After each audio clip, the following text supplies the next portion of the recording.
हाँ जी। तो hello everyone. आज वाला जो हम लोग का लेक्चर है और ये जो वीडियो है, इसके अंदर हम लोग जो है सारे के सारे जो 1 मार्कर वाले जो इम्पोर्टेंट क्वेश्चंस हैं ना, इकोनॉमिक्स के सारे सातों चैप्टर्स से रिलेटेड या सातों चैप्टर्स में से जो जो 1 मार्कर क्वेश्चंस आ सकते हैं, चाहे वो एमसीक्यू के फॉर्म में या फिर जो है एक एक नंबर वाला, तो वो वाले क्वेश्चन जो है मैं आपको डिस्कस कराने वाला हूँ। और जैसा कि यहाँ पे आपको दिख रहा होगा, कोचिंग का नाम अपना एक्सीलेंट कोचिंग सेंटर, नवादा चौक, महना रोड, हाजीपुर। तो अब जो है हमारा इंस्टीट्यूट जो है, और आप कह सकते हो हम लोगों का जो ये इंस्टीट्यूट है वो अब ऑनलाइन भी आ गई है। ठीक है, तो जो लोग ये कह रहे होंगे या यू कैन से कि आप जो है, जो लोग भी ये सोच रहे होंगे कि भाई ऑनलाइन नहीं होता है पढ़ाई, तो अब जो है यूट्यूब वगैरह पे भी क्लासेस जो है आ गई है इस इंस्टीट्यूट का। ठीक है जी। तो एक्सीलेंट कोचिंग सेंटर, सभी लोग को भैया आप इन्फॉर्म कर देना कि अब जो है एक्सीलेंट कोचिंग सेंटर के कई सारे लेक्चर जो हैं, वीडियो जो है ऑनलाइन भी आपको प्रोवाइड किया जाएगा। ओके, तो आइए। तो और ये जो है एक्सीलेंट कोचिंग सेंटर, यहाँ पे लिखा हुआ है आपका नवादा चौक, महना रोड। और ये जो इकोनॉमिक्स सब्जेक्ट है, जो आपके टीचर हैं उनका नाम है रविंदर कुमार राज। ठीक है जी। तो ये जो क्वेश्चन आंसर है आपके सर ने ही बनाया हुआ है, मैं सिर्फ यहाँ पे जो है इन क्वेश्चन आंसर को डिस्कस करवा रहा हूँ। ठीक है, तो ये सारे के सारे इंपॉर्टेंट हैं। तो आइए ज़रा स्टार्ट करें। इसके अंदर 1 मार्कर वाला जो क्वेश्चन है ना, वो आपका टोटल इन्होंने सर ने बना के दिया है 120 क्वेश्चन है टोटल। ठीक है जी। तो ये पूरा का पूरा इस वाले वीडियो में हम लोग ये 120 क्वेश्चन जो है डिस्कस करने वाले हैं। और थोड़ा सा स्पीड अपन फास्ट रखेंगे हम लोग, ताकि जल्दी से जल्दी कवर हो जाए। और जो लोग ये वीडियो देख रहे हो ना, आप इसको 1.5 स्पीड कर लेना। ठीक है, तो उसमें और अच्छे से समझ में आ जाएगा और कम टाइम में आपका सारा कंप्लीट हो जाए। उसके बाद फिर से यहाँ से जो है ना, एक नंबर वाला जो क्वेश्चंस और भी आते हैं। ठीक है जी। तो ये दूसरा पेज का क्वेश्चन है, ये पेज नंबर 4 है यहाँ पे। तो इस वाले में भी जो है क्वेश्चन जो है टोटल आपके हैं 86। ठीक है जी। तो ये 1 से लेके 86, ये जो पार्ट 2 का है, ये हम नेक्स्ट लेक्चर्स में करेंगे, क्योंकि ये जो है ये क्लास 9th का है। ओके, हम 10th वाले क्लास का कर रहे हैं हम लोग। तो 10th वाले क्लास के लिए जो है ये वाला वीडियो है, और 9th वाले के लिए दूसरा वाला वीडियो बनाएंगे। तो वो जो 86 क्वेश्चन है 9th वाला क्लास का इकोनॉमिक सब्जेक्ट का है, 10th वाले के लिए यहाँ पे है 120 क्वेश्चन करने वाले हैं। तो चलिए हम लोग स्टार्ट करते हैं। तो हमारा सबसे पहला जो क्वेश्चन है, यहाँ पे क्या लिखा हुआ है पढ़ो। फर्स्ट क्वेश्चन जो है आपका वो है, निम्न को प्राथमिक क्षेत्र कहा जाता है। तो प्राथमिक क्षेत्र, सबसे पहले बताओ जी टोटल कितने क्षेत्र होते हैं? टोटल 3 क्षेत्र होते हैं। कौन कौन सा? एक होता था प्राथमिक, द्वितीयक और तृतीयक। प्राथमिक को कृषि क्षेत्र कहते हैं, द्वितीयक को आप क्या कहते हो जी? हाँ जी, मैन्युफैक्चरर सेट, जिसको हम लोग उद्योग वाला क्षेत्र कहते हैं। और थर्ड जो होता था आपको, वो कौन सा होता था? तृतीयक। तृतीयक को सर्विस यानी कि सेवाएं सेक्टर्स भी कहते थे। अब देखो, एक बार आपको दिखा भी दे रहा हूँ मैं, साथ साथ में एक्सप्लेन भी करता चलूंगा। सिर्फ ये नहीं कि क्वेश्चन पढ़ाया आंसर दिखा दिया। ठीक है, ताकि आपको सारा सातों का सातों चैप्टर्स भी रिवाइज होता चला जाएगा। हाँ जी, तो ये रहा आपके पास। देखो, ये अध्याय 1 से था। 3 क्षेत्र है ना, प्राथमिक, द्वितीयक और तृतीयक। तो प्राथमिक को आप कृषि क्षेत्र भी कहते हो, द्वितीयक को उद्योग क्षेत्र भी कहते हो आप, और तृतीयक वाले को सर्विस यानी सेवाएं क्षेत्र भी कहते हो आप। ठीक है, तो ये क्वेश्चन वहीं से था, पहले वाले अध्याय से। तो निम्न को प्राथमिक क्षेत्र, तो प्राथमिक क्षेत्र किसे कहते हैं भाई? कृषि वाले क्षेत्र को प्राथमिक क्षेत्र भी कहा जाता है। निम्न में द्वितीयक क्षेत्र ये रहा, औद्योगिक, उद्योग या औद्योगिक क्षेत्र, तो द्वितीयक क्षेत्र का भी आ गया। और तृतीयक क्षेत्र को क्या बोलते हैं? सेवा सेक्टर। ठीक है जी, सेवा यानी कि सर्विस सेक्टर्स। तो ये तीनों क्वेश्चन, 3 क्वेश्चन हो गया तीनों सेक्टर से, यानी तीनों क्षेत्र से। क्षेत्र बोलते हैं, अंग्रेजी में सेक्टर्स बोलते हैं। अब आइए जरा, चौथा वाला सवाल क्या है आपका? पशुपालन एवं मत्स्य पालन किस क्षेत्र का अंग है? तो ये भी क्या है? कृषि क्षेत्र का ही है भाई। देखो ना यहाँ पे, तो कृषि क्षेत्र मतलब प्राथमिक क्षेत्र में कृषि भी आता है, पशुपालन भी आता है, मत्स्य पालन भी आता है, मछली पालन, मुर्गी फार्म, पोल्ट्री फार्म। ठीक है, सारा का सारा किस में आता है? कृषि में। द्वितीयक क्षेत्र के अंदर क्या है? जितने भी उद्योग धंधे, चाहे वो गैस का हो धंधा या बिजली वाला हो बिजनेस। ठीक है जी, तो यानी कि कुटीर उद्योग, लघु उद्योग, मध्यम उद्योग, बड़े उद्योग, सारे उद्योग जितने भी है ना, वो सब द्वितीयक क्षेत्र में आते हैं। और सेवाएं, जैसे बैंकिंग जो है वो सेवाएं देती है। परिवहन, जो आपका बसें चलता है, ट्रेन चलती हैं, रेलवे चलता है, एरोप्लेन चलता है, सारे के सारे सेवाएं प्रदान करता है। इसके अलावा जो आपका जो है सिम कार्ड जो आप यूज़ करते हो, जियो का, एयरटेल का, वोडाफोन का, आजकल तो ये 3 ही रह गया है। पहले बहुत सारे हुआ करते थे, एयरसेल और भी कई सारे कंपनी, तो वो सब छोड़ दो। तो कहने का मतलब इसे ही हम लोग बोलते हैं संचार। ठीक है, तो ये सारे के सारे क्या है? बैंकिंग, परिवहन, संचार, ये सारा जो है आपका तृतीयक क्षेत्र है। दूसरा, इसके अलावा इसमें तृतीयक क्षेत्र में कौन कौन से आते हैं? वकील की सेवाएं, शिक्षक का सेवाएं, ठीक है जी, डॉक्टर्स की सेवाएं, तो ये सारे तृतीयक क्षेत्र में आते हैं। तो यहाँ पे आ जाती क्वेश्चन 4 था क्या पशुपालन, तो किस में होगा, प्राथमिक क्षेत्र या कृषि क्षेत्र, तो हम बोलेंगे प्राथमिक क्षेत्र में। उसके आगे किस देश में मिश्रित अर्थव्यवस्था है, तो मिश्रित अर्थव्यवस्था हमारे देश में ही है भैया, भारत में ही है। भारत में मिश्रित अर्थव्यवस्था है और 3 तरीके का अर्थव्यवस्था होता है, हमने ये भी पढ़ा था। अर्थव्यवस्था के प्रकार पूंजीवादी, समाजवादी, निश्चित। पूंजीवादी को अंग्रेजी में क्या बोलते हैं, कैपिटलिस्ट इकोनॉमी, समाजवादी को सोशलिस्ट और मिश्रित को मिक्स इकोनॉमी। तो मिक्स इकोनॉमी हमारा भारत आता है। समाजवादी, सोशलिस्ट में आप रशिया का नाम लिख लेना, और पूंजीवादी के अंदर जो है आपका कौन सा आता है, यूके, यूएसए, ठीक है जी, जापान, ऑस्ट्रेलिया, ये सब यहाँ पे आते हैं पूंजीवादी में। तो यहाँ पे क्या आ गया, किस देश में मिश्रित अर्थव्यवस्था है, भारत में। किस देश में पूंजीवादी है, तो अमेरिका, जापान, ऑस्ट्रेलिया आ गया जी। किस देश में अर्थव्यवस्था समाजवादी है, तो चीन, क्यूबा, रसिया, ठीक है जी। यहाँ पे चीन लिख लेना, चीन, क्यूबा, ये आपके बुक में ये 2 नाम दिए हुए थे, तो चीन और क्यूबा याद रख लेना। फिर उसके अलावा और कौन सा क्वेश्चन है, नेक्स्ट क्वेश्चन है 8, भारत में योजना आयोग का गठन कब किया गया, तो 15 मार्च 1950। ये भी अध्याय 1 का था, आई गेस ये अध्याय 1 का है या 3 का अध्याय, जो आपका जो था ना ग्लोबलाइजेशन प्राइवेटाइजेशन, उस वाले अध्याय का था ये सवाल। भारत में योजना आयोग का प्रथम अध्यक्ष कौन थे, तो पंडित जवाहरलाल नेहरू। जो भी योजना आयोग होता है ना, 5-5 साल वाला योजना आयोग बनाते हैं, पंचवर्षीय योजना ही बोलते हैं। तो हमेशा पंचवर्षीय योजना में जो करेंट समय का, उस टाइम पीरियड का जो प्रधानमंत्री होते हैं वही मेन अध्यक्ष होता है। तो जो सबसे पहला योजना आयोग बना था प्रथम, तो उस समय पे हमारे प्रधानमंत्री कौन थे, पंडित जवाहरलाल नेहरू जी थे। तो इसलिए वही क्या थे, उस समय के अध्यक्ष थे। अभी के डेट में जो योजना आयोग है उसके अध्यक्ष कौन होंगे, तो मोदी जी होंगे, ठीक है जी। प्रधानमंत्री अभी हमारे करंट में वही है, ओके, नरेंद्र मोदी जी, तो वो होंगे।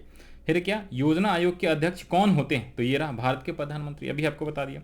11th है कि योजना आयोग को बदलकर क्या नाम रखा गया है, तो नीति आयोग। ये बड़ा इंपॉर्टेंट सवाल रहता है, याद रख लेना। पहले योजना आयोग था नाम, अब आज के डेट में नीति आयोग। और ये नीति आयोग की ना एक बिल्डिंग है जो कि इंडिया गेट के पास पड़ता है, दिल्ली में, ठीक है जी। जब इंडिया गेट कभी आप घूमने आओ, इंडिया गेट राष्ट्रपति भवन आमने सामने, तो उसके बीचों बीच में बगल में जो है नीति आयोग का बिल्डिंग। आगे आ जाओ यहाँ पे, नीति आयोग की स्थापना कब हुई है, तो जनवरी 2015 में। मोदी जी की जब गवर्नमेंट आई थी 2014 में, बीजेपी की गवर्नमेंट, तो 2015 में जो है नीति आयोग कर दिया गया था नाम बदल के। नीति आयोग की अध्यक्षता कौन होते हैं, तो देश के प्रधानमंत्री ऊपर भी था, ये भी था। फिर क्या, नीति आयोग के प्रथम अध्यक्ष कौन है, श्री नरेंद्र मोदी। क्योंकि हैं भाई, क्योंकि नीति आयोग पहले क्या होता था, पहले ये योजना आयोग था, पहले योजना आयोग था, ठीक है जी। अब इसको नाम बदल के नीति आयोग कर दिया गया जनवरी 2015 में। तो नीति आयोग के प्रथम कौन कहलाएंगे, प्रथम अध्यक्ष, याद रख लेना। योजना आयोग के प्रथम अध्यक्ष से पंडित जवाहरलाल नेहरू, लेकिन नीति आयोग के प्रथम अध्यक्ष कौन होंगे, देश के प्रधानमंत्री होते हैं। तो नरेंद्र मोदी के समय नीति आयोग बना, तो नीति आयोग के प्रथम अध्यक्ष जो हैं श्री नरेंद्र मोदी जी हैं।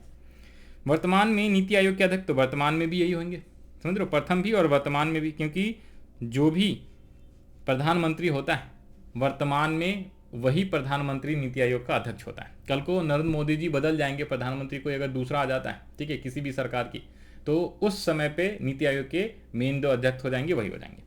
किस देश का राष्ट्रीय आय अधिक होता है, वह देश कहलाता है, जिस देश का राष्ट्रीय आय अधिक होता है वो क्या कहलाता है, विकसित देश कहलाता है। अमेरिका, ऑस्ट्रेलिया, जापान, सारे के सारे विकसित देश हैं, यहाँ की राष्ट्रीय आय बहुत ज़्यादा है, ठीक है जी। प्रति व्यक्ति आय भी बहुत ज़्यादा है वैसे तो। इनमें से किसे पिछड़ा राज्य, भाई साहब पढ़ाया कहाँ का जा रहा है इकोनॉमिक्स, बिहार का, तो बिहार का पिछड़ा, तो बिहार सबसे पिछड़ा राज्य, याद रख लेना, सबसे पीछे वाला है। भारत में किस राज्य की प्रति व्यक्ति, ये भी बिहार ही है भैया। सब चीज़ों में, बहुत सारी चीज़ों में बिहार पीछे है भाई साहब, मैं बता दूँ। इक्का दुक्का चीज़ छोड़ दो और पुरानी चीज़ें छोड़ दो, पास्ट की नालंदा विश्वविद्यालय और ये वो सब छोड़ दो अगर, तो अभी करंट की बात करें तो करंट में भाई साहब भारत में मोस्टली चीज़ों में सबसे पिछड़ा हमारा जो स्टेट है वही है। इसको हमें ठीक करना पड़ेगा, ठीक है। सरकार जो है, इसको सरकार को ध्यान देना पड़ेगा इन सब बातों पे, तब जाके ठीक होगा, नई पॉलिसी लानी पड़ेगी। खैर आगे बढ़ो, क्वेश्चन नंबर 19 की बात करें तो राष्ट्रीय विकास परिषद का गठन तो कब हुआ था, 1952 में हुआ था विकास परिषद का गठन। ऑपरेशन फ्लड क्या है, तो डेयरी विकास के लिए ऑपरेशन फ्लड हम कहते हैं, ऑपरेशन फ्लड डेयरी विकास के लिए लाया गया था। अर्थव्यवस्था के किस क्षेत्र में हरित क्रांति संबंधित, प्राथमिक हरित क्रांति का मतलब होता है, हरित क्रांति तब लाया गया था जब हमारे यहाँ पे खाने के लिए जो है ना फसल वगैरह, जो धान गेहूं चावल ये सब हुआ करते थे, वो बहुत कम मात्रा में होते थे। तो 5 वर्षीय योजना के अंदर उसको ये टारगेट किया गया था कि हम जो है अपने आप पे इंपोर्ट वगैरह करते हो ना करके अपने आप पे निर्भर हो जाए, खाने पीने की जितनी भी ज़रूरतें की सामान है वो हम खुद ही उगाएं। तो इसलिए हरित क्रांति बहुत पहले लाया गया था। अब मेरे को ईयर इसमें याद नहीं, ईयर आपको पढ़ना नहीं है, गूगल पे आप सर्च कर सकते हो, ठीक है। जिसको ग्रीन रिवॉल्यूशन भी कहते हैं। तो हरित क्रांति संबंधित प्राथमिक क्षेत्र से, कृषि क्षेत्र से हरित क्रांति संबंधित है। आर्थिक आधारभूत संरचना का घटक कौन है? तो वित्त। वित्त से ही आर्थिक आधारभूत संरचना का घटक जो है वो आपका वित्त है। वित्त से ही सारी चीजें होती। एक समाजवादी अर्थव्यवस्था में सर्वाधिक बल किस पर दिया जाता है? तो लोक कल्याण पर दिया जाता है। सबसे ज्यादा ध्यान लोक का कल्याण होना चाहिए, ठीक है। आर्थिक क्रियाओं का उद्देश्य क्या होता है? तो जीविकोपार्जन होता है। हरित क्रांति संबंधित है किससे? गेहूं के उत्पादन से। और ये कब? ये देखो, नहीं ये ईयर नहीं दिया, ये कुछ और। तो हरित क्रांति मैंने कहा ना कृषि क्षेत्र से संबंधित है, और कृषि क्षेत्र में किस चीज का? तो गेहूं का उत्पादन हमने बहुत ज्यादा इंक्रीज करा था हरित क्रांति लाके। सन 2008-9 के अनुसार भारत की औसत प्रति व्यक्ति आय कितनी है? तो औसत प्रति व्यक्ति आय 2008-9 के अनुसार 25,494 रुपए। ये एक साल का है, प्रति वर्ष का है। ये प्रति व्यक्ति आय प्रति वर्ष का दिया हुआ है, ठीक है, एक महीने का नहीं है ये। भारत में वित्तीय वर्ष कहा जाता है, तो ये भी आपको बताया था पढ़ाते समय। वित्तीय वर्ष हमेशा 1 अप्रैल से 31 मार्च तक होता है, जिसको हम लोग अकाउंटिंग ईयर, फाइनेंशियल ईयर भी बोलते हैं। एक होता है आपका कैलेंडर ईयर, जो जनवरी से दिसंबर होता है, ठीक है। बाकी सारे बिजनेसमैन, अकाउंटिंग जो भी चीज़ें हम बनाते हैं, राष्ट्रीय आय निकालना हो, प्रति व्यक्ति आय निकालना हो, कोई भी चीज़ें जब हम निकालते हैं तो उसे हम क्या बोलते हैं? वित्तीय वर्ष बोलते हैं। अंग्रेजी में फाइनेंशियल ईयर बोला जाता है, ठीक है जी। तो वो जो होता है 1 अप्रैल से स्टार्ट होता है और 31 मार्च को ख़त्म होता है। फिर है आगे क्या, अगर आप जो है ना 10वीं क्लास के बाद अगर आप कॉमर्स सब्जेक्ट लोगे ना, जिसके अंदर अकाउंट्स वगैरह पढ़ना होता है, तो वहाँ पे आपको सभी जो अकाउंट्स का प्रिपरेशन करते हैं वो 1 अप्रैल से 31 मार्च ही करते हैं। वहाँ पे फिर जनवरी दिसंबर वाला ईयर ही नहीं रहता। नेक्स्ट जो सवाल है आपका है, भारत में किस राज्य का प्रति व्यक्ति आय सर्वाधिक है? तो गोवा का। सबसे ज़्यादा किसका है? गोवा का, याद रख लेना। नेक्स्ट क्वेश्चन आता है आपका क्या, बिहार के किस जिले में प्रति व्यक्ति आय सर्वाधिक है? तो पटना में। जाहिर सी बात है, जो मेट्रो सिटी, तो बिहार में सर्वाधिक आय कहाँ का है प्रति व्यक्ति आय? तो पटना सिटी का है। Patna is capital of Bihar. Next जो सवाल आता है आपका आता है, उत्पादन एवं आय की गणना विधि, उत्पादन एवं आय की गणना विधि आर्थिक दृष्टिकोण से है कौन सा? सहज, वैज्ञानिक और व्यवहारिक है। तो सहज है, काफ़ी आसान है, वैज्ञानिक है, और आपका व्यवहारिक रूप में यही आता है उत्पादन विधि। 3 विधि होते थे आय की गणना, क्या? उत्पादन एवं आय की गणना विधि। उत्पादन एवं आय की गणना विधि, तो राष्ट्रीय आय को मापने के लिए 3 विधि होता था। एक इनकम मेथड, एक्सपेंडिचर मेथड, और जो पहला होता था वैल्यू एडेड मेथड, जिसको हम लोग बोलते हैं उत्पादन एवं आय की गणना विधि बोलते हैं हिंदी में, ठीक है जी। एक था उत्पादन एवं आय की गणना विधि, हिंदी में दूसरा बोलो तो उसको बोलते हैं आय विधि, और तीसरा जो होता है वो व्यय विधि होता है। आज तो यहाँ पे दिखा दें, अध्याय 3 में था ये, अध्याय 3 में था, 2 में था या 3 में था, ये रहा अध्याय 2 में। तो अध्याय 2 में उत्पादन गणना विधि, आय गणना विधि और व्यय गणना विधि, वैल्यू एडेड मेथड, इसको हम प्रोडक्शन मेथड भी कहते हैं, इनकम मेथड और एक्सपेंडिचर मेथड। तो आपका ये पहला वाला है, ओके। तो ये कह रहा है ये सबसे आसान होता है, सहज होता है, वैज्ञानिक होता है और व्यवहारिक, इसी को हम यूज करते हैं ज़्यादातर। नेक्स्ट सवाल जो है आपका है, फूट डालो और राज करो की नीति किसने अपनाई थी? अंग्रेजों ने ही शासन करा ना, सोने की चिड़िया को लूट के ले गए, करीब 200 सालों तक शासन करा, और एग्जैक्टली 190 साल हम बोलते हैं उसको। और फूट डालो राज करो, तो वो जो हमारे इंडिया में बहुत सारे अलग अलग कास्ट सिस्टम हुआ करता था ना, तो एक कास्ट को, एक रिलीजन को दूसरे जाति, एक जाति के लोगों को दूसरे जाति और धर्म के लोग से लड़वा के और उन पे हुकूमत कराए उन्होंने 200 सालों तक। अब हम लोग बढ़ते हैं क्वेश्चन नंबर 32 पे। प्रश्न 32 क्या है, बिहार में किसी जिले की प्रति व्यक्ति आय सबसे कम? किस जिले की प्रति व्यक्ति, किसी ने किस जिले की प्रति व्यक्ति? तो शिवहर वाले मैंने पढ़ाया था, 6,610 रुपये आई गेस था। तो शिवहर जिले वाले ध्यान दो, तो सबसे कम है प्रति व्यक्ति आय। प्रत्यक्ष कर के अंतर्गत निम्न में से किसे शामिल किया जाता है? आयकर, जिसे अंग्रेजी में इनकम टैक्स बोलते हैं, इनकम टैक्स। वैसे एक आपका प्रॉफिट टैक्स भी होता है, ठीक है जी। एक आपका कॉर्पोरेट टैक्स, प्रॉफिट टैक्स को कॉर्पोरेट टैक्स भी कहते हैं। जो कंपनी वाले जो टैक्स देते हैं ना, उसे हम profit tax, company tax, corporate tax बोलते हैं। और जो खुद इंसान इनकम पे देता है उसे इनकम टैक्स। जो आमदनी आप कमाते हो, टीचर वीचर जो सैलरी कमाते हैं, तो जिनकी आमदनी पूरे एक साल में, ठीक है जी, अभी करेंट के हिसाब से अगर 7 लाख से ज़्यादा होएगा, ओके, तो उसे टैक्स देना पड़ता है, इनकम टैक्स। तो इसलिए आयकर जो है प्रत्यक्ष कर है, और एक होता है अप्रत्यक्ष कर, उसे हम जीएसटी बोलते हैं। यहाँ पे आयकर जो है ना, प्रत्यक्ष कर आयकर है, और यहीं पे आप कहीं पे लिख लो एक अप्रत्यक्ष कर होता है, अप्रत्यक्ष कर, वो आपका क्या है, जीएसटी, जिसको आप लोग गुड्स एंड सर्विसेज टैक्स बोलते हो। ठीक है जी। तो ये है वस्तु एवं सेवाएं टैक्स को क्या बोलते हैं, कर, वस्तु एवं सेवाएं कर। ठीक है जी, वस्तु और सेवाओं का कर वो होता है आपका जीएसटी। तो ये होता है अप्रत्यक्ष कर। फिर है क्या आपका 34 हमारे कौन हमारे रहन सहन के स्तर को प्रभावित करता है, तो प्रति व्यक्ति आय। जितनी ज़्यादा प्रति व्यक्ति आय होगी तो उनका रहन सहन अच्छा होता है। और भारत की राष्ट्रीय आय का सर्वप्रथम अनुमान किसने किया, बहुत ज़्यादा इंपॉर्टेंट है, आपके कॉम्पिटिटिव एग्जाम वगैरह में भी आता है। ओके, तो दादा भाई नौरोजी, याद रख लेना, दादा भाई नौरोजी ने सर्वप्रथम जो है राष्ट्रीय आय अंग्रेजों के ज़माने में ही निकाला था। ओके, जब हमारा देश गुलाम था उसी समय। भारत में राष्ट्रीय आय की गणना कौन करता है, तो केंद्रीय सांख्यिकी संगठन CSO। ठीक है जी, central statical organisation, full form इसका होता है सेंट्रल स्टैटिकल ऑर्गेनाइजेशन। राष्ट्रीय आय का अर्थ क्या है, तो उत्पादन के साधनों की आय को हम राष्ट्रीय आय कहते हैं। और उत्पादन के साधनों का जो कुल योग होता है पूरे एक वर्ष में, 1 अप्रैल से 31 मार्च, तो उसे हम बोलते हैं राष्ट्रीय आय। फिर है क्या, सर्वप्रथम राष्ट्रीय आय की अनुमान किस वर्ष में, तो देखो ना, अंग्रेजों के जमाने 1868 ईस्वी में दादा भाई नौरोजी ने ही क्या किया था, सर्वप्रथम जो है राष्ट्रीय आय की गणना अनुमान लगाया था। बिहार की आय में सर्वाधिक योगदान किसका है, सेवा क्षेत्र का है। और वैसे भी इंडिया के भी राष्ट्रीय आय में सबसे ज़्यादा जो योगदान है वो सेवा क्षेत्र का है।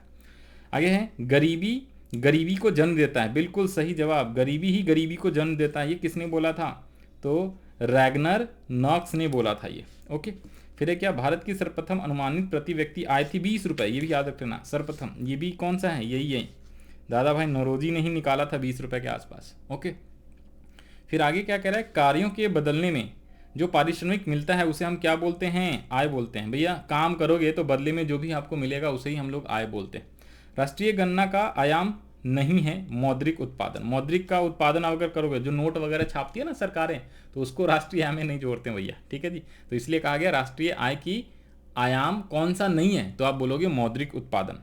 ठीक है, बाकी सारे उत्पादन, वस्तुओं का सेवाओं का उत्पादन करोगे उसे जोड़ते हैं। मुद्रा का जो हम उत्पादन करते हैं, मुद्रा जो छापते हैं नोट वगैरह, उसको हम नहीं लिखते। हमारे देश के किस मुद्रा को वैधानिक मान्यता प्राप्त है, तो पत्र मुद्रा। ठीक है जी, साख संबंधित है किससे, विश्वास एवं भरोसे से संबंधित होता है। एटीएम का full form automatic teller machine, Hindi में स्वचालित टेलर मशीन बोलते हैं। ठीक है जी, स्वचालित ऑटोमेटिक टेलर मशीन। प्लास्टिक मुद्रा है एटीएम। ठीक है जी, एटीएम का विस्तृत रूप क्या है, वही फुल फॉर्म ऑटो, ये हिंदी में लिखा हुआ है और ये इंग्लिश में, ये दोनों सवाल एक ही। मुद्रा एक अच्छा क्या है, सेवक है। ठीक है, मुद्रा एक अच्छा सेवक है। फिर इधर पे आते हैं सवाल नंबर 50 पे। पूंजी जो है, पूंजी का निर्माण कैसे होता है, बचत के द्वारा। जितना ज़्यादा बचत करोगे वही तो क्या होता है, इन्वेस्टमेंट होता है। अगर आपने बचत करा और बैंक में आपने बचत अकाउंट, बचत खाता यानी सेविंग अकाउंट खोल के आपने जमा करा दिया। ठीक है जी, एक सेकंड रुकना भाई। हाँ जी, तो हम लोग कहाँ पे थे, यहाँ पे थे। तो पूंजी का निर्माण होता है किससे, बचत से। ये वाला क्वेश्चन था, तो बचत से कैसे होता है, देखो भाई, अगर आपने जो सेविंग करा है ना, वो क्या होगा, आप बैंक अकाउंट में सपोज अपनी सेविंग अकाउंट खुला के बैंक में जमा करा लेते हो पैसे। ओके, अब वो बैंक उस पैसे का अपने पास थोड़े रखता है, वो और किसी न किसी को लोन दे देता है एक तरीके से। यानी कि बैंक जो है वो इन्वेस्ट कर रहा है कहीं ना कहीं पैसे, और वो फिर वो और आगे दूसरा पर्सन इन्वेस्ट करेगा, दूसरा और तीसरे को और चौथे, ऐसे ही चलते रहता है। इसीलिए बैंकिंग सिस्टम है हमारे इंडिया में, बैंकिंग प्रणाली इसीलिए लाया गया। समझ गया, तो समझ आई बातें। तो ये होता है, तो बैंकिंग से क्या होता है, बहुत सारा इन्वेस्टमेंट होता है, तो उससे ऑटोमेटिकली सभी लोगों की आय बढ़ती है। और आगे जब 11वीं 12वीं में जाओगे आप, तो आपको एक चैप्टर पढ़ना होगा, उसको हम बोलते हैं सर्कुलर फ्लो ऑफ इनकम। तो उसमें जो है उसका भी काफ़ी योगदान होता है, महत्वपूर्ण योगदान होता है बैंक का। तो पूंजी निर्माण किससे होता है, बचत के द्वारा होता है। मूल्य मापक क्या है, तो मुद्रा ही क्या है, मूल्य मापक है। आय और उपभोग का अंतर क्या कहलाता है, बचत। ओहो, हमने ये भी पढ़ा था, फार्मूला पढ़ा था सर, आय एवं बचत, आय income minus consumption equals to क्या होता है, सेविंग। और इनकम को वाई से ना करके आई से आप डिनोट कर लो। वैसे जब आगे जाओगे तो नेशनल इनकम को वाई से डिनोट करते हैं। तो इनकम माइनस कंजम्पशंस करते हैं ना, ठीक है जी, तो उसे आप सेविंग बोलते हो। यानी कि बचत इक्वल्स टू क्या होता है, बचत बराबर जो होती है आपकी आमदनी जो हुई है, आय माइनस में उपभोग को कंजम्पशन कहते हैं। तो अगर आपने भाई देखो 100 रुपये आमदनी कमाया, उसमें से 60 रुपये खर्च कर लिए, तो आपके पास कितने बचेंगे, 40 ही बचेंगे ना। तो 40 बचत कहलाता है। अरे मैं बोलते जा रहा हूँ, यहाँ पे लिखा ही नहीं रह रहा का, रुको। हाँ जी, अब आ गया ना, उस समय ये दिख नहीं रहा था। देखो जी, दोबारा से लिख देता हूँ, दोबारा से आपको बता देता हूँ। तो ये मैंने क्या बताया, क्वेश्चन नंबर 50 से बताया था ना। तो क्वेश्चन नंबर 50 क्या था, पूंजी निर्माण। तो पूंजी निर्माण का मतलब क्या होता है, पूंजी निर्माण, तो वही पूंजी निर्माण कितना होता है, जो भी आप बचत करते हो उसी से तो पूंजी निर्माण होता है। ठीक है जी।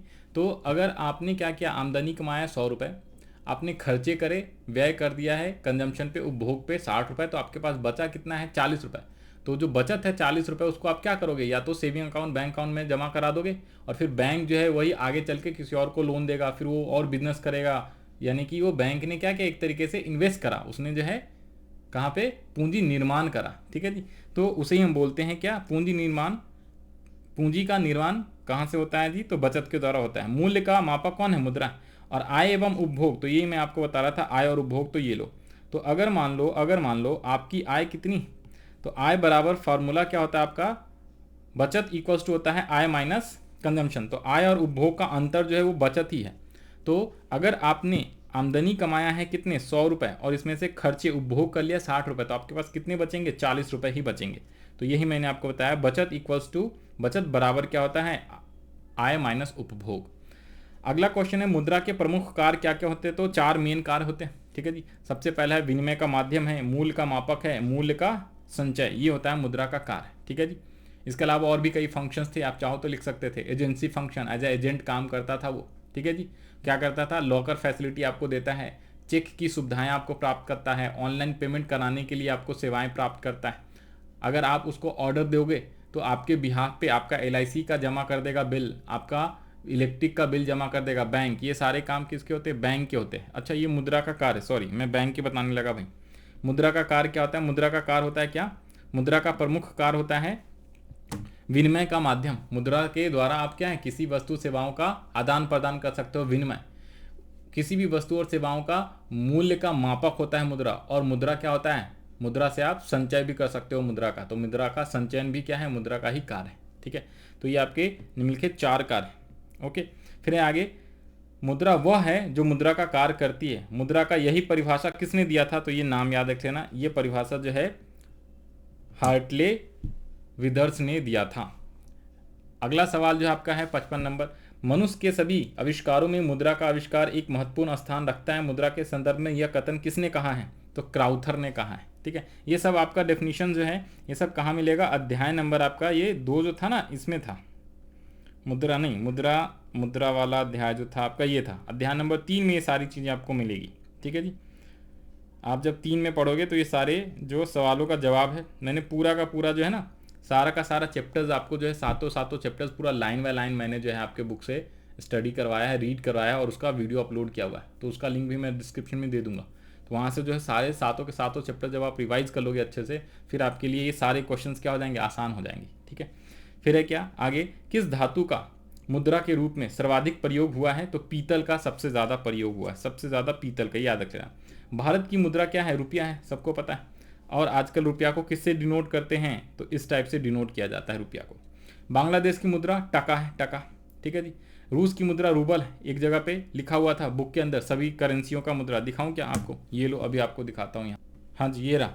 तो जब आप मुद्रा वाला अध्याय पढ़ोगे ना, और ये जो है आपका पेज नंबर है 52, तो 52 पे आपको मिलेगा अध्याय नंबर 3 के अंदर ये अलग अलग देश हैं, और इन देशों का अलग अलग क्या है, मुद्राएं।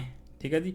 तो भारत का रुपया है, पाकिस्तान का भी रुपया है, बांग्लादेश का टका, नेपाल का भी रुपया होता है। ठीक है। श्रीलंका में भी रुपया ही चलता है वैसे। रूस का क्या है, रूबल है। तो ये सारे सवाल यहाँ से। ओके, ये रहा जी। तो ये रहा, रूस का है रूबल, इराक का क्या है, दिनार, ईरान का क्या है, रियाल। ये सब चीज़ें आप याद रख सकते हो, कुछ भी आ सकता है। इसके अलावा जो है 62 नंबर सवाल है क्या, वस्तु का वस्तु से लेन देन क्या कहलाता है, वस्तु विनिमय। वस्तु के बदले वस्तु। ठीक है जी। आम के बदले मैंगो, के बदले एक तरीके से क्या, एप्पल, और एप्पल के बदले मैंगो। तो ये वस्तु का वस्तु विनिमय कर रहे हो, तो आप जो है वस्तु विनिमय हो जाएगा। ऐसी वस्तुएं होती हैं जिनकी हम क्षणिक या तत्काल उपभोग करते हैं, वो चालू वस्तुएं कहलाती। चालू वस्तुएं तुरंत खरीदा और तुरंत उसका उपभोग कर लिया। गैर संस्थागत वित्त प्रदान करने वाली सबसे लोकप्रिय संसाधन क्या है, महाजन। महाजन से लोग जो है क्या लिखते हैं, कर्ज, ऋण वगैरह लेते हैं, तो वो गैर संस्थागत है। संस्थागत में क्या आता है, बैंकिंग वगैरह। ये सारे कहाँ पे हैं, वही वाले अध्याय में पढ़ना है आपको। कहाँ पे, मुद्रा एवं साख वाले में पढ़ना था ना, मुद्रा एंड साख वाले में। हाँ जी, तो इस वाले से पता चल जाएगा आपको यहाँ से। तो संस्थागत और गैर संस्थागत यहाँ पे था क्या, मुद्रा बचत साख इस वाले में था, अध्याय नंबर 4 में था, हमारी वित्तीय संस्थाएं। ठीक है जी, हमारी वित्तीय संस्थाएं वाले अध्याय में था। तो यहाँ है संगठित, संगठित, असंगठित और संस्थागत और गैर संस्थागत। तो संस्थागत में देखो महाजन, सेठ, व्यापारी, ये गैर संस्थागत में। संस्थागत में जो है सरकारी बैंक, भूमि विकास बैंक, क्षेत्रीय बैंक, व्यवसायिक बैंक, तो ये सारे आते हैं। तो गैर संस्थागत में सबसे ज़्यादा महाजन से ही लोग जो है क्या करते हैं, ऋण वगैरह, लोन वगैरह लेते हैं। इसमें से कौन संस्थागत वित्त साधन है, तो आपको बताना है व्यवसायिक। इनमें से तो यहाँ 4 ऑप्शन देना चाहिए, बट कोई बात नहीं, यहाँ पे लिखना है कौन संस्थागत वित्त संस्था है, तो व्यवसायिक। अगला जो सवाल है आपका, भारत के केंद्रीय bank reserve bank of India, RBI, short में आरबीआई कहते हैं, जो क्या करता है, करेंसी छापता है। और याद रख लेना इसमें 1 रुपए का नोट और जितने भी क्वाइंस है, क्वाइंस कोई सा भी हो, 1 रुपए हो, 2 रुपए हो, 10 रुपए, 20 रुपए के भी क्वाइन आते हैं। तो क्वाइन जितनी भी होते हैं ना, सिक्के और नोट में सिर्फ 1 रुपए का नोट, वो जो है आरबीआई नहीं छापती, उसके अलावा सारे आरबीआई छापती है नोट। तो वो कौन छापता है, तो वो फाइनेंस मिनिस्ट्री छापती है, वित्त मंत्रालय। ओके, राज्य में कार्यरत केंद्रीय सहकारी बैंकों की संख्या कितनी है, 25, ये याद रख लेना। दीर्घकालीन ऋण प्रदान करने वाली संस्था कौन सी है, भूमि विकास बैंक। भारत की वित्तीय राजधानी किस शहर में है, तो मुंबई में। वित्तीय राजधानी हमने पढ़ा भी था, वित्तीय राजधानी मुंबई में। वैसे भारत की जो राजधानी है वो है तो नई Delhi, new Delhi, capital of India is new Delhi, लेकिन भारत की वित्तीय राजधानी, फाइनेंशियल कैपिटल कौन सा है, मुंबई। ठीक है जी, सबसे ज्यादा आमदनी पैसे वाला राज्य। सहकारिता प्रांतीय सरकारों का हस्तांतरित विषय कब बनी है, 1919 में। और ये वाला याद कैसे रखोगे, मुंबई, भाई साहब जितने भी फिल्मी एक्टर्स एक्ट्रेस हैं, जितने भी बड़े बड़े बिजनेसमैन हैं, ठीक है ना, अंबानी, टाटा, इन सब का मेन घर वगैरह वहीं पे। ठीक है जी, ताज होटल वगैरह जो मेन जो है सारे वहीं पे मुंबई में। फिर है क्या, देश में अभी कार्यरत क्षेत्रीय ग्रामीण बैंक की संख्या कितनी है, 196। ठीक है जी, व्यावसायिक बैंकों का राष्ट्रीयकरण कब किया गया, 1969 में, इंदिरा गांधी के समय में बेसिकली किया गया था। ठीक है जी, तो राष्ट्रीयकरण कर दिया गया था। उससे पहले बहुत सारे प्राइवेट बैंक्स वगैरह हुआ करते थे, तो इंदिरा गांधी ने सबको जो है ना सरकारी बैंक कर दिया था। आगे पढ़ो क्या है, भारतीय मुद्रा बाजार में किस प्रकार के ऋणों का लेन देन होता है, तो अल्पकाल, मुद्रा बाजार में अल्पकाल होता है। ठीक है जी, उसके अलावा कृषि को दीर्घकालीन ऋण प्रदान करने वाली संस्था कौन सी है, भूमि विकास बैंक है। रिजर्व बैंक ऑफ इंडिया का मुख्य कार्य क्या होता है, वही साख मुद्रा का नियंत्रण, बैंकिंग व्यवस्था का नियमन एवं सरकार का बैंकर। तो ये मेन कार्य होता है। इसमें आप ये भी लिख सकते हो, मुद्रा को छापना, मुद्रा का नियंत्रण करना। ठीक है जी, मुद्रा का नियंत्रण, बैंक को, जितने भी कॉमर्शियल बैंक है ना, व्यावसायिक बैंक जो है आपका, PNB, SBI, Axis bank, ICICI, private हो चाहे सरकारी, सबका नियंत्रण कौन करता है, आरबीआई करता है, सबसे बड़ा बैंक होता है। और सरकार का बैंक कौन है, आरबीआई है, सेंट्रल बैंक है। तो जितनी भी सरकार सुनते हो ना, सरकार ने 10,000 करोड़ का फंड दे दिया, मोदी जी ने मान लो 10,000 करोड़ अनाउंस कर दिया कि पुल बनाएंगे, बुलेट ट्रेन बनाएंगे इतने करोड़ का। योगी जी ने जो है यूपी में मान लो एक्सप्रेसवे बनवा दिया। ठीक है जी, नीतीश कुमार ने मान लो गांधी सेतु बनवा दिया। तो इनके पास पैसे कहाँ से आते हैं, ये सरकार के पैसे होते हैं। तो ये सारा पैसा जो basically reserve bank of India की तरफ से दिया जाता है। ठीक है, तो ये तो रिजर्व बैंक ऑफ इंडिया, इसीलिए इसको बोलते हैं सरकार का बैंक कौन है, रिजर्व बैंक ऑफ इंडिया, यानी कि आपका केंद्रीय बैंक। भारतीय रिजर्व बैंक की स्थापना कब हुई थी, 90, ये बहुत अच्छा रहेगा सवाल, इंपॉर्टेंट, 1935 में हुआ था, अंग्रेजों के जमाने में। बांग्लादेश के नोबेल पुरस्कार से सम्मानित व्यक्ति का नाम है प्रोफेसर मोहम्मद यूनिस। अर्ध सरकारी वित्तीय संस्था, क्षेत्रीय ग्रामीण बैंक। भारत में सहकारिता आंदोलन का प्रारंभ कब हुआ, 1904 में। आर्थिक विकास का तीसरा क्षेत्र क्या है, सेवा, तृतीय क्षेत्र सेवा क्षेत्र, अध्याय नंबर 1। मानव पूंजी के प्रमुख घटक कितने हैं, 5 घटक है मानव पूंजी के मेन। कौन बीमारू राज्य नहीं है, तो कर्नाटक जो है बीमारू राज्य नहीं है। और कौन है बीमारू राज्य, तो आपका बिहार।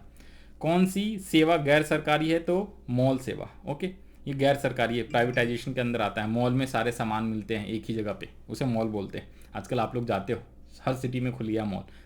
ठीक है, ऊर्जा के मुख्य स्रोत कौन है, कोयला, पेट्रोलियम, विद्युत। बिहार संपन्न है किस चीज़ का, कृषि संपन्न है राज्य। मॉल उपलब्ध कराता है वस्तुएं, एक ही स्थान पर सारी वस्तुएं। मानवीय पूंजी निर्माण के मुख्य घटक कौन है, स्वास्थ्य सेवाएं, आवास, शिक्षा एवं प्रशिक्षण। नरेगा कार्यक्रम के नाम के साथ किस व्यक्ति का नाम जुड़ा, महात्मा गांधी। ये नरेगा पहले था, इसको चेंज करके मनरेगा कर दिया गया, महात्मा गांधी। ठीक है, इसलिए इनका महात्मा गांधी के साथ संबंध है। भारत अंतर्राष्ट्रीय स्तर पर किस क्षेत्र में महाशक्ति के रूप में उभर रहा है। तो सॉफ्टवेयर आईटी इंडस्ट्री जो है ना, बहुत ज़्यादा हमारे इंडियन लोग जो है आईटी इंडस्ट्री में बहुत ज़्यादा जो है वर्कर है, काम कर रहे हैं एक तरीके से। और बहुत ज़्यादा नाम आता है क्या, वर्ल्ड के फेमस जो आईटी सेक्टर्स, आईटी कंपनी जो हमारी इंडिया की वर्ल्ड के फेमस, जैसे नाम बता देता हूँ, एक है इन्फोसिस, एक है विप्रो, एक है टीसीएस। ये सब बहुत ही बड़े वर्ल्ड के नामी जो हैं आईटी सेक्टर्स हैं, ठीक है, इंडियन है सारे के सारी कंपनी। निम्नांकित में कौन बीमारू राज्य, मैंने कहा ना बीमारू राज्य हमारा बिहार है, और आपका जो बीमारू राज्य नहीं कौन है, तो कर्नाटका।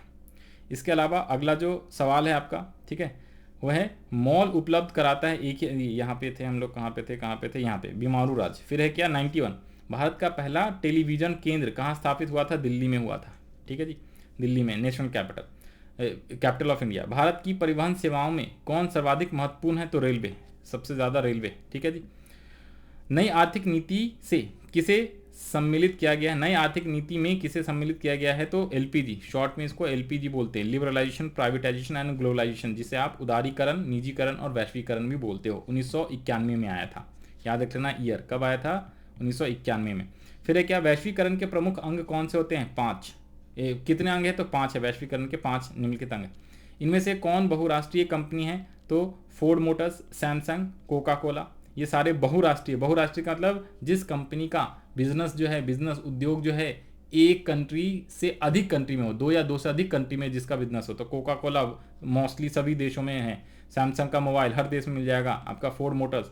वैश्वीकरण का क्या होता है, व्यापार, पूंजी, तकनीकी हस्तांतरण, सूचना प्रवाह द्वारा देश की अर्थव्यवस्था का विश्व की अर्थव्यवस्था के साथ समन्वय कर देना, ये होता है क्या, आपका वैश्वीकरण। अध्याय नंबर 6, परेल समूह के थम्सअप ब्रांड, पार्ले होना चाहिए, हाँ, पार्ले समूह के थम्सअप ब्रांड को किस बहुराष्ट्रीय कंपनी ने खरीद लिया है, तो कोका कोला ने खरीद लिया, ठीक है जी, थम्सअप को कोका कोला ने खरीद लिया ऑलरेडी। कब का, विश्व व्यापार संगठन की स्थापना 1995 में हुई है, जिसको हम लोग अंग्रेजी में शॉर्ट में WTO कहते हैं, वर्ल्ड ट्रेड ऑर्गेनाइजेशन, जिसे हम बोलते हैं विश्व व्यापार संगठन। बहुत ही ज़्यादा इंपॉर्टेंट टॉपिक रहता है, इससे क्वेश्चन आने के चांस रहेगा, इस पे पढ़ लेना। इसकी राजधानी कहाँ है, मुख्यालय कहाँ है, सॉरी, जिनेवा में। नई आर्थिक नीति का अंग नहीं है, कौन है, राष्ट्रीयकरण नहीं है, नेशनलाइजेशन। वर्ल्ड ट्रेड ऑर्गेनाइजेशन ये रहा का विस्तृत रूप में हम इसे WTO को वर्ल्ड ट्रेड ऑर्गेनाइजेशन बोलते हैं। ये कब आया, ये क्या है, भारत सरकार ने, अगला क्वेश्चन है 102, भारत सरकार ने निजीकरण की नीति अपनाई 1991 में। निजीकरण, वैश्वीकरण और उदारीकरण तीनों कब, 1991 में। भारत उपभोक्ता संरक्षण अधिनियम का घोषणा कब हुआ था, 1986 में। ये सब डेट याद रख लेना। उपभोक्ता अधिकार दिवस कब मनाया जाता है, 15 मार्च को, आने वाला है, होली के जस्ट बाद, होली 8 मार्च को, और ये आपका जो है इस साल होली 8 मार्च को है, 15 मार्च को हमेशा उपभोक्ता अधिकार दिवस मनाया जाता है। उपभोक्ता अधिकार हेल्पलाइन नंबर क्या है, 1811 4000। स्वर्णाभूषणों की परिशुद्धता को सुनिश्चित करने के लिए कौन सा हॉलमार्क होता है, और इलेक्ट्रॉनिक वगैरह के लिए ISI मार्क होता है। यदि किसी वस्तु या सेवा का मूल्य 20 लाख से अधिक तथा 1 करोड़ से कम है, 3 तरीके का उपभोक्ता होता है ना, जहाँ पे आप क्या कर सकते हो, अपना जो है केस फाइल कर सकते हो, शिकायत दर्ज करा सकते हो। 3 तरीके का आयोग था। पहला था क्या आपका, एक तो था क्या, डिस्ट्रिक्ट फोरम, जिला फोरम, दूसरा था राज्य आयोग, और तीसरा था राष्ट्र आयोग, यानी कि डिस्ट्रिक्ट फोरम, स्टेट कमीशन और नेशनल कमीशन।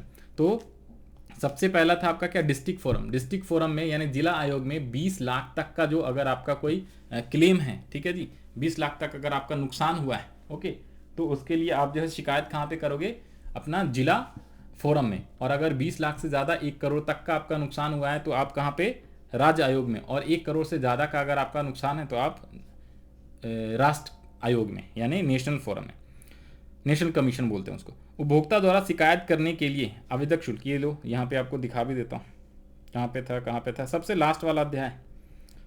कोई दिक्कत वाली बात नहीं, थोड़ी सी जो है लंबी वीडियो हो जाएगी, बट हम बड़े अच्छे से कर रहे हैं, बढ़िया तरीके से, है ना। तो ये रहा 3 तरीके का आयोग, कहाँ पे था, ये रहा।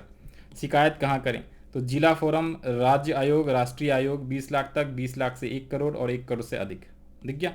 अब आगे आ जाओ। उपभोक्ता द्वारा शिकायत करने के लिए आवेदन शुल्क कितना होता है, तो कोई भी शुल्क नहीं है, निःशुल्क है।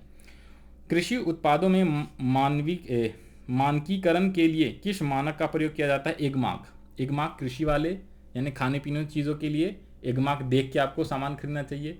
अगर आप सोने चांदी के गहने वगैरह खरीद रहे हो तो हॉलमार्क देखना। इलेक्ट्रॉनिक और ये सब सामान अगर आप खरीदोगे टीवी वगैरह ये सब तो ISI मार्क देखना है, हेलमेट खरीदोगे तो ISI मार्क देखना पड़ता है। हॉलमार्क से किस वस्तु के लोगों के रूप में उपयोग किया जाता है, तो सोने के आभूषण। बस ये लास्ट पेज ही, फटाफट इसको कंप्लीट कर ले, 10 क्वेश्चंस और रह गए हैं। जागो ग्राहक जागो एक नारा है उपभोक्ता जागरण का। सूचना का अधिकार किस प्रकार का अधिकार है, तो वैधानिक अधिकार है, ठीक है जी, वैधानिक अधिकार है। उपभोक्ता राष्ट्रीय फोरम में अपील कर सकता है कब, 30 दिनों के अंदर अंदर आप जो है अपील कर सकते हो। भारत में सूचना के अधिकार का अधिनियम पारित हुआ था अक्टूबर 2005 में। सूचना का आयोग, जिसे हम राइट टू इन्फॉर्मेशन एक्ट भी कहते हैं, RTI, right to information act अंग्रेजी में बोलते हैं, ठीक है जी। और जो अन्ना हजारे जी थे ना, उन्होंने आंदोलन वगैरह करके और इसको करवाया था। उपभोक्ता संरक्षण अधिनियम पारित एवं लागू हुआ है कब, 1886 में। सामान खरीदते समय हमें जांचना चाहिए क्या, स्तर, मात्रा, वजन, मूल्य, MRP कितनी है, कितने केजी, वेट कितना है, ठीक है जी, मात्रा कितना है, वजन कितना है और स्तर। फिर है कि एक्सपायरी डेट, मैन्युफैक्चरिंग डेट, ये भी देखना चाहिए। वैसे तो सामान खरीदते समय हमें प्राप्त करना चाहिए क्या, रसीद, will, guarantee card, warranty card, ये आप उससे ले लोगे, उसी के बेसिस पे तो आप केस करोगे अगर कल को जो है सामान खराब निकलता है। फिर है क्या, उपभोक्ता शिकायत निवारण हेतु की गई व्यवस्था क्या है, त्रिस्तरीय है, ठीक है, त्रिस्तरीय। यदि वस्तु या सेवा का मूल्य 20 लाख से कम हो तो आप किसमें, जिला फोरम में जाओगे। भारत का सूचना प्रौद्योगिकी केंद्र कौन शहर है, तो बेंगलुरु है, बेंगलुरु है आपका। बेंगलोर पहले बोलते थे, सूचना प्रौद्योगिकी IT सेक्टर्स का मेन जो हब है आपका बेंगलोर सेक्टर्स, ओके। तो ये आपके टोटल 120 सवाल थे इकोनॉमिक्स के सातों चैप्टर्स मिला के। और भी जो इंपॉर्टेंट सवाल हैं, डेट वगैरह, उसका भी आपको जो है वीडियो बहुत ही जल्द मैं अपलोड कर दूंगा। तो जो लोग नए हैं वीडियो चैनल पे, वो आप जो है सब्सक्राइब कर लो, ताकि आपको जो है अपडेटेड वीडियो का जो है आपको नोटिफिकेशन मिलता रहेगा। तो इसी के साथ मैं आपको बता दूं, हम लोगों ने बेसिकली ये पूरा 120 सवाल करे जो इंपॉर्टेंट है, और भी बहुत सारे इंपॉर्टेंट सवाल है, उसको भी बहुत जल्द लाएंगे। तो सबसे पहले मैं थैंक यू करना चाहता हूँ आपके रविंदर कुमार राज सर का, ठीक है। उन्हीं का ये नोट्स बनाया हुआ है, उनके जो इंपॉर्टेंट ये सवाल थे, और साथ में एक्सीलेंट कोचिंग सेंटर्स का, ठीक है जी। तो अब जो है आपको लगातार जो है वीडियो वगैरह मिलता रहेगा एक्सीलेंट कोचिंग सेंटर्स के, और भी सब्जेक्ट के भी वीडियो मिलेगा ऑनलाइन, आप घबराओ मत, ठीक है जी। तो इसी के साथ all the best to all of you, हम लोग मिलेंगे नए वीडियो में। Okay, bye bye and all the best.